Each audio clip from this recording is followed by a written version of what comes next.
is AEW successful?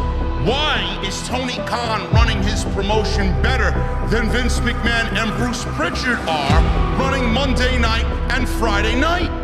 Long-term booking.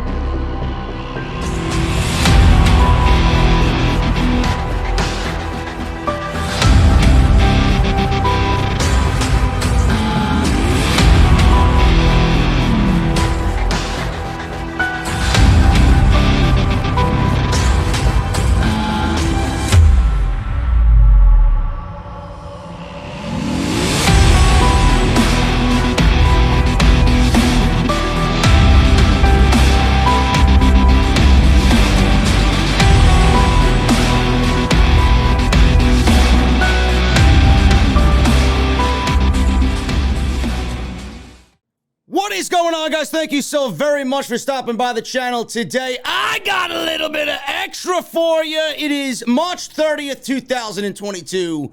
I am JD from New York, as always, coming to you live from the OTS venue. Thank you guys so very much for joining me on your Wednesday afternoons, wherever you may be. Remember, tonight, I will be live for AEW Dynamite with Jesse right from the venue. It will be live on YouTube. Make sure you guys set your notifications and show up. Make sure your beverages are cold. It's going to be a big night tonight for AEW as the Owen Hart Cup qualifiers begin. And we will see another major signing from Tony Khan join AEW. So make sure you guys set your reservations and get your RSVPs in. We'll be live tonight from the OTS venue. Follow me on Twitter at JDfromNY206. That's Twitter and Instagram. Hit that subscribe button down below. Turn on the bell for all notifications for the latest in WWE and AEW news. And make sure you guys go check out all the other videos that you might have missed on the channel. Tons of content already on there and much more to come this week. And most importantly, hit that thumbs up. Let's try for 1,000 likes minimum on today's OTS Extra. Vince McMahon is possibly contemplating setting the world, setting WrestleMania on fire. Shane McMahon is being brought back, potentially, for WrestleMania 38. This could be a nightmare situation for everybody that's anticipating Cody Rhodes at WrestleMania against Seth Rollins. Things apparently have been smoothed over. Shane has taken Vince out for a couple of drinks, and Shane McMahon is on his way back to the WWE. Shane McMahon was quote-unquote fired from WWE around the Royal Rumble, immediately following the Royal Rumble, because Shane McMahon produced and creatively was in charge of the Royal Rumble. Fans and the locker room were outraged that Shane McMahon tried to make the Royal Rumble about himself. The downfall of the Royal Rumble this year, one of the worst we've ever seen as far as Royal Rumbles in WWE history. Vince heard all the backlash. Vince heard all the criticisms. Fired his own son. Fired his own son from WWE. PW Insider is now reporting that Shane McMahon is being brought in for WrestleMania weekend in Dallas. This could be the first time back with the company, or this will be the first time back with the company since the Royal Rumble in January. It was not said, and I need to reiterate this, it was not said if McMahon will be involved on the actual broadcast, working behind the scenes, or if he will just be there to visit with friends and family. The only thing that is known is that he will be in town, and WWE is flying him in. McMahon had a falling out with his father after the Royal Rumble, and plans for Shane to face Seth Rollins at WrestleMania were scrapped. I laugh at this, man. I really laugh at this because everything now is coming full circle. Can you imagine where WWE could potentially take this? There were plans for also the Elimination Chamber, where Shane McMahon would be a part of the Elimination Chamber match in February. That Elimination Chamber match featured Brock Lesnar winning the WWE Championship back, as he's now taking that championship into the unification match with Roman Reigns at WrestleMania. Shane reportedly took a lot of heat after he rubbed a lot of people the wrong way for his conduct while helping produce the Royal Rumble match, the men's Royal Rumble match this year. Those who were involved with the match stated that Shane was more worried about putting himself over and how he would look, and there was a disagreement with him and Brock Lesnar regarding the closing minutes of the match. There were also reports that Shane McMahon was pushing to work with Austin Theory at WrestleMania, which would have absolutely made sense, and I don't think anybody would have had a problem with that, seeing Austin Theory's involvement with Vince McMahon on television. But those plans were scrapped. They were never locked in at all. And WWE ended up going with Austin Theory versus Pat McAfee at WrestleMania. Now, Shane has been keeping busy since his exit in January. Just a week after the Royal Rumble, he was seen with the owner of South Africa's rugby team, and he was excited for a partnership between WWE and this rugby team. In late February, he was seen with Florida Governor Ron DeSantis. WWE, if they are thinking about what I'm thinking about, they will have a nightmare situation on their hands. But I'm going to throw this at you. Are you really going to be upset if WWE does not deliver on Cody Rhodes and Shane McMahon is the hand-appointed pick of Vince McMahon to wrestle Seth Rollins at WrestleMania? I mean, it was in the plans. It was in the plans. Shane McMahon and Seth Rollins was the original plan for WrestleMania. I don't know. I don't know what to tell you. Are they ballsy enough to do that at WrestleMania? Does WWE need Cody Rhodes at WrestleMania? Think about that for a second. Does WWE need Cody Rhodes at WrestleMania? WrestleMania is already a shit show. We got things to look forward to. We got Edge versus AJ Styles. We got Roman versus Brock Lesnar. Ronda Rousey's there, right? Some people are interested in Ronda Rousey. Johnny Knoxville, Logan Paul, Pat McAfee. They got all these celebrities and star appearances. Stone Cold Steve Austin is going to come back after 19 years. Do they really need Cody Rhodes at WrestleMania? I don't think so. I mean, I'm all for it if he shows up. I've been saying I can't wait to see him. I think it's going to be great. But you got to look at it after this story came out yesterday. Is WWE really going to take the chance on doing Shane McMahon and Seth Rollins over Cody Rhodes and Seth Rollins? Or are they just saving Cody Rhodes for the Monday Night Raw after WrestleMania? WWE could be thinking about potentially drawing people to the Raw after Mania, because the Raw after Mania hasn't really felt like the Raw after Mania in several years now. They may be thinking, we don't need Cody at WrestleMania. We haven't advertised him, right? It would be great for a surprise at WrestleMania, a la the Hardys getting back together. And WWE is probably thinking to themselves, we have everything we need for WrestleMania. We have everything lined up and laid out for WrestleMania. Let's start worrying about the day after WrestleMania. If the Cody chatter begins to just get to nuclear levels on WrestleMania and Shane McMahon comes out at WrestleMania to wrestle Seth Rollins, I honestly think that there will be the most interest possible about Cody showing up on Monday. Because that was the original thought in a lot of people's minds, mine included. But WWE, they have this thing where they love to disappoint people and bring everybody back up to that high. They love trolling you. If Shane McMahon comes out against Seth Rollins at WrestleMania, I am not going to be surprised. I'm not. I'll tell you what. If Shane comes out, I'm going to laugh and I'm going to look at Twitter burning down to the ground. At the end of the day, Cody Rhodes, I think Cody Rhodes, anyway, is coming on into WWE. I don't think Cody Rhodes is going back to AEW. This is WWE just taking this another step further to troll the fans. They always love to break people down, disappoint people, and bring them back up. But I want you guys to understand this. Seth Rollins and Shane McMahon is and was at one time the WrestleMania plan. Now, all of a sudden, we're talking about Cody Rhodes because Cody Rhodes didn't go back to AEW. WWE could easily troll us by giving us the original plans and just making way for that to happen after the backlash of the Royal Rumble, where they immediately scrapped those plans. They could always go back to those plans and do something else with Cody Rhodes. Or it could be Cody Rhodes at WrestleMania. Shane McMahon could really be backstage to see friends, family, and be there for the Undertaker's Hall of Fame ceremony, because you know the relationship between Mark Calloway and the McMahons. They're family. He could be there just for the WrestleMania festivities. Water could be under the bridge, and he can just be there to experience the company's biggest weekend of the entire year.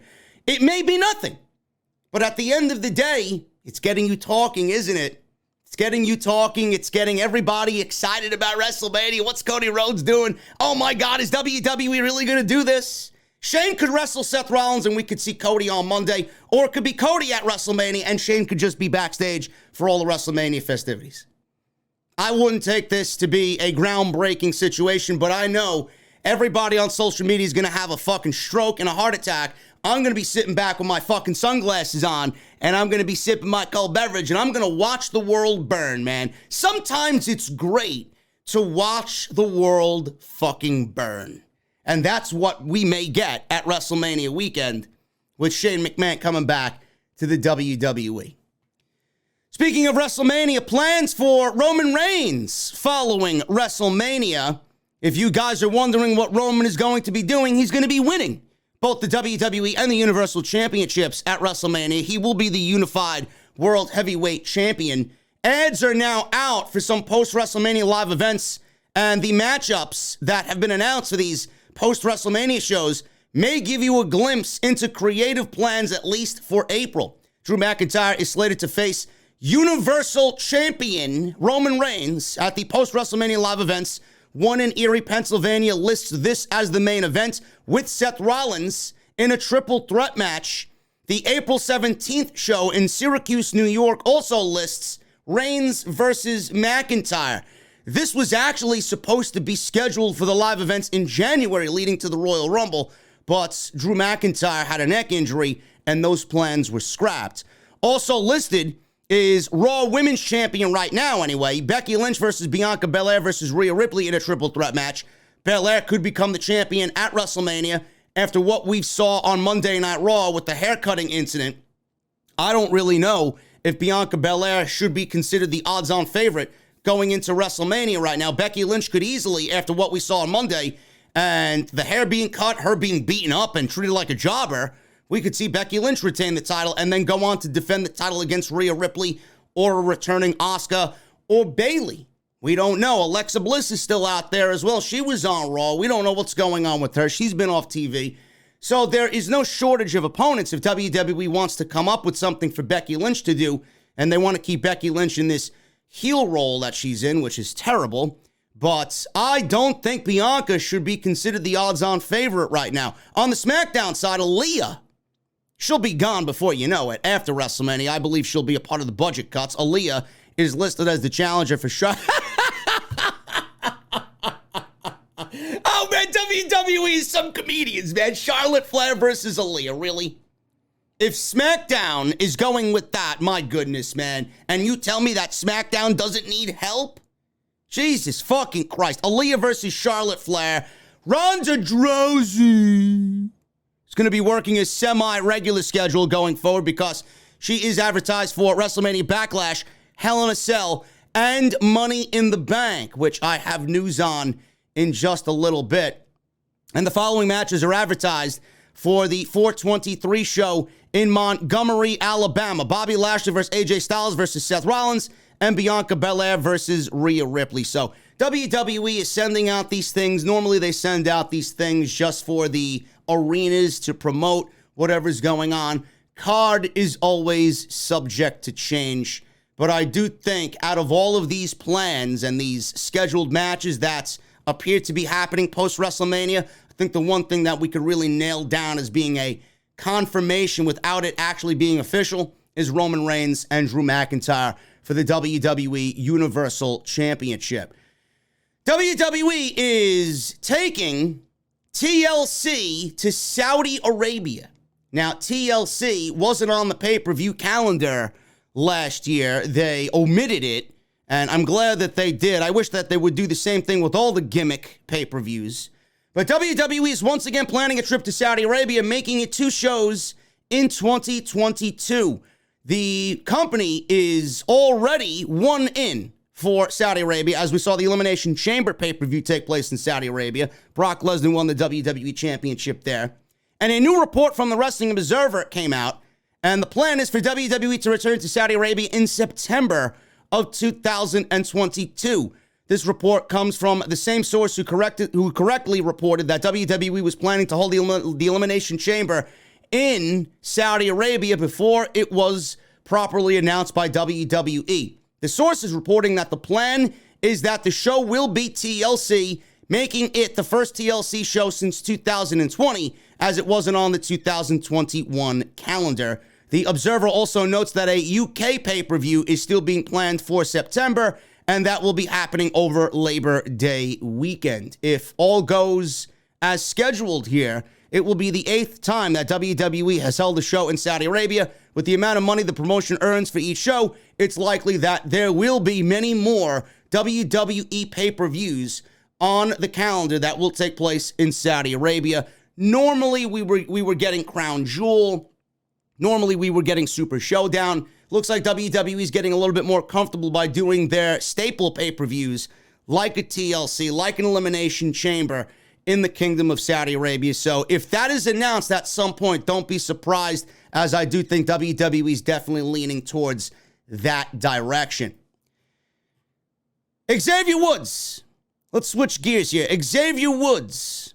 He is no longer King Woods. WWE's made yet another gimmick change or a name change to Xavier Woods. Last October, Woods won the King of the Ring tournament, one of the worst King of the Ring tournaments that the company has ever produced. He was renamed King Woods and played up a British accent, similar to what WWE has done with Zelina Vega and past winners like Booker T when he transformed himself into King Booker. Woods returns to SmackDown on Friday this past week, and he was cleared from injury that he suffered in early January. Woods and Kofi Kingston also set up their match for WrestleMania against Sheamus and Ridge Holland. You might not know that that is on the show and on the card, but it absolutely is, as WWE made an announcement on social media.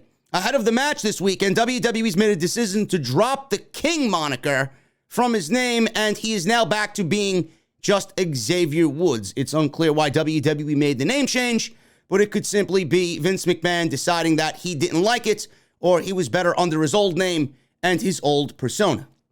So WWE gets rid of the King Xavier Woods, King Woods moniker, and I'm okay with it because I thought King Woods was cringe. I thought it was awful. I don't know why WWE, it's almost like they make a mockery of winning the King of the Ring. You win a crown, you win a scepter, you win a fucking cape, and you have to have this British accent because that's exactly what royalty sounds like they're doing with Zelina Vega. She sounds awful. I actually quite enjoy when she does the British accent and then goes into South Bronx in the same time.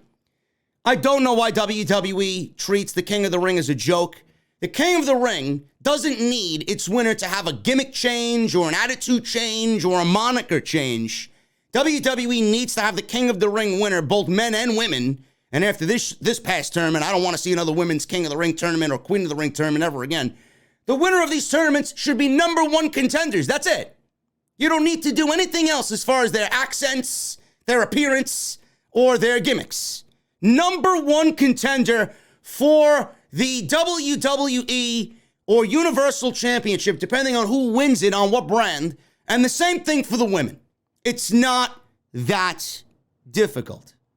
WWE probably not going to do that, and they'll probably go back next year or whenever the fuck they do the King of the Ring tournament and give me some schmuck who wins it and then give them a shitty British accent. WWE likes to ruin everything and make everything seem so uncool. AEW. They are expected to sign a major former WWE star. Let the tears drip down your e-drone faces. Per a report from Fightful, AEW officials are said to have significant interest in Toni Storm, and the interest in her is so strong that several of the talent in the company expected to sign with the company sooner rather than later. It could be as of tonight, on AEW Dynamite. She actually may be the first to qualify in the Owen Hart Cup tonight against the Bunny. For what it's worth, Tony Khan has been hyping up a new talent that will join the roster on Dynamite, and she will, like I said, face the Bunny in the Owen Hart Foundation tournament qualifying match that is scheduled tonight. Khan has stated that this person will officially sign with the company on Wednesday night. It's not confirmed that it is Storm, but her name has been heavily rumored over the last few days. Toni Storm, if you guys remember, requested her release from WWE in December, and it was quickly granted. Why? I don't know. They fucked it up. The one thing that Toni Storm will be remembered for on the main roster is getting pied in the face, cream pied by Charlotte Flair. I'm sure Bruce Pritchard was laughing up a riot backstage.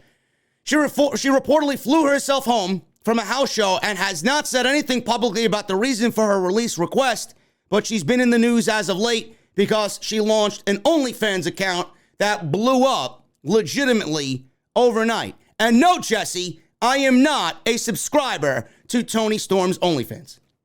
Another name that's been AEW bound as far as rumor is concerned is former WWE star Ember Moon, now using the name Athena on the independent circuit. Fightful reported that there has been talk about her going to AEW, but that there's been a feeling out process, and the feeling from people in AEW is that there is no sense of urgency right now to bring her on board. Athena was released by WWE on November 4th, and her 90-day non-compete expired last month. The company line was that she was let go due to budget cuts, despite the fact that she was moved back to NXT as she was being pushed again as one of the top female stars on the brand. Budget cuts. WWE had no value in her, no interest in her on the main roster. And when Vince and Bruce Pritchard took over NXT and they saw everybody that was given a new lease on life that they didn't give a shit about on the main roster now working for Triple H, goodbye, honey. Goodbye, Samoa Joe, as well. We fired you once. And in Athena's situation, they didn't have any interest in her on the main roster at all, which was fucking ridiculous. The last time we saw Athena or Ember Moon on the main roster, she was chasing the 24/7 title and absolutely injured herself, causing herself to be out for 12 months. Ridiculous. So WWE dropped the ball on her as well. She's very good. And she was let go supposedly for budget cuts. The third female that was let go, and she is injury prone, so it could also be a factor as to her being injury prone, why they let her go, was Nixon Newell, a.k.a. Tegan Knox. She was let go in November after a short stint on the main roster. Fightful reported that she is trying to sort out her visa issues, and there's no word on if there's interest from any of the major wrestling promotions as far as Tegan Knox, Nixon Newell, is concerned. All signs point to Toni Storm appearing very soon on AEW TV, and perhaps as soon as this week's episode of Dynamite, and she may very well end up being the first person to qualify for the Owen Hart Foundation tournament tonight in the qualifying match against the Bunny. I honestly don't think that AEW is not interested in Athena. I just think that they're putting, their list together and they're putting top priority with Toni Storm, and then if Athena is going to go elsewhere, then Athena goes elsewhere. But AEW is eyeing the best of the best here. And out of all the names, all the female names that are out there free agent-wise that are available, if you don't get Toni Storm, then you've missed a huge opportunity. All this is not, and I don't want this to be negative from people reading this, this does not mean AEW is not interested in Ember Moon. This is AEW putting their priorities. They're putting Toni Storm above everybody else, as they should. She's the biggest female free agent out there, and they're putting all of their eggs in that basket. They want to lock her down first, and then if Athena's still out there, then maybe they'll bring in Athena. So I don't want people to think, AEW is shunning Athena. They're not interested in Ember Moon. It's not the case. Toni Storm is more valuable than Ember Moon. Any wrestling circle is going to admit that to you. So that's where their priorities lie, and that's what they want to lock down first before venturing out and maybe bringing in somebody else. She's absolutely the second on the list. So once they sign Toni, then maybe they'll ramp up interest in Ember Moon. And you have to wonder where her head is at. Maybe she's wondering, I don't want to get lost in the shuffle. I don't want to go somewhere where I'm going to be happy. She may be keeping her options open. She may be thinking about Impact. She may be thinking about, well, if I join AEW, I want to be on Dynamite. Do you have a plan for me? If I come in, how are you going to use me? Am I going to be with AEW? Am I going to be with Ring of Honor? She's probably laying out all her options as well. She wants to make the right decision for herself. But as far as AEW is concerned, they're putting Toni Storm at the top of the priority list, and rightfully so. So that doesn't mean AEW is not interested in Athena. It just means that they're doing what is best, and the top talent that they want to bring into the company, they're making that person, this case, Toni Storm, a priority. And finally, guys, we got Seth Rollins today. Seth Rollins apparently woke up and chose violence today. This is everywhere. I don't know why people are making a big deal about this. This is Seth Rollins being Seth Rollins. This is Seth Rollins feeding into the Cody rumors. And we all know whatever comes out as far as a WWE talent in a publication or a podcast or an interview where they blast the other company, in this case AEW, it is something that they are instructed to do when they are asked these questions. He spoke to Sports Illustrated. Sports Illustrated has a podcast.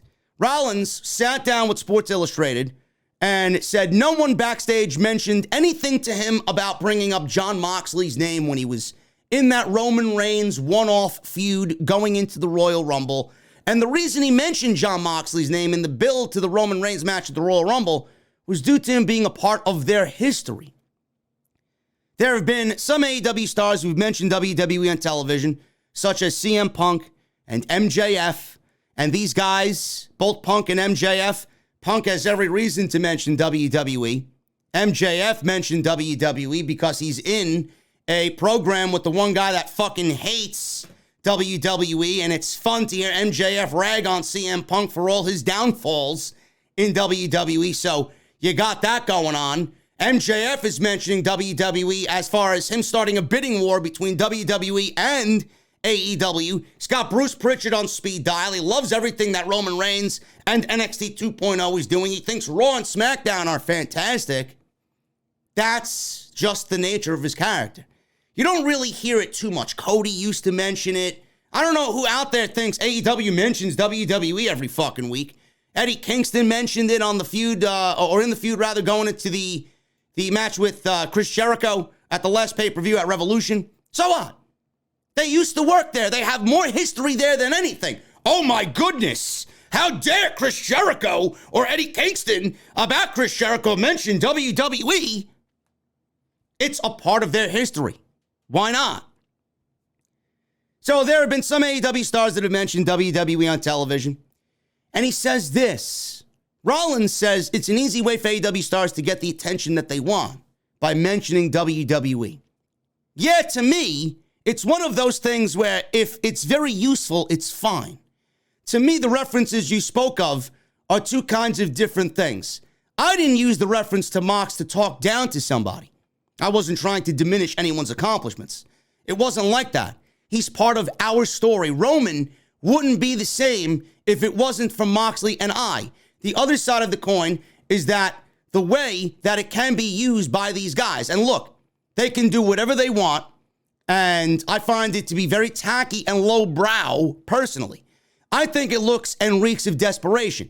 I don't think it's anything on our television show that we need to go out there and talk down about these guys. First of all, that would never happen because Vince would never allow another company name that he doesn't own to be mentioned on Raw or SmackDown. They are doing their thing. They're doing it very well. We're very happy for them.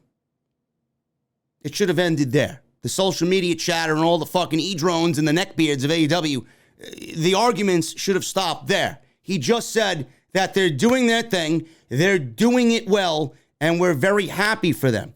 I am, at least personally. Are they on our level? No. AEW is not on WWE's level. As far as financial and everything that they are doing as far as business, no. I could sit here and fucking go over reason after reason after reason after reason why AEW is better creatively. But as far as entity, WWE is bigger and will always be bigger than AEW. No, they have a long way to go to catch up to us. That's fine. And they know that. They do things differently. From my perspective, it's a little step down for us to use it as an insult. And so that's my perspective. People might not share that opinion. But we all know WWE does their own tacky and cheap shit to AEW. How many times in the past, over the last 3 years, has there been counter-programming, always trying to one-up AEW in every sense of the word?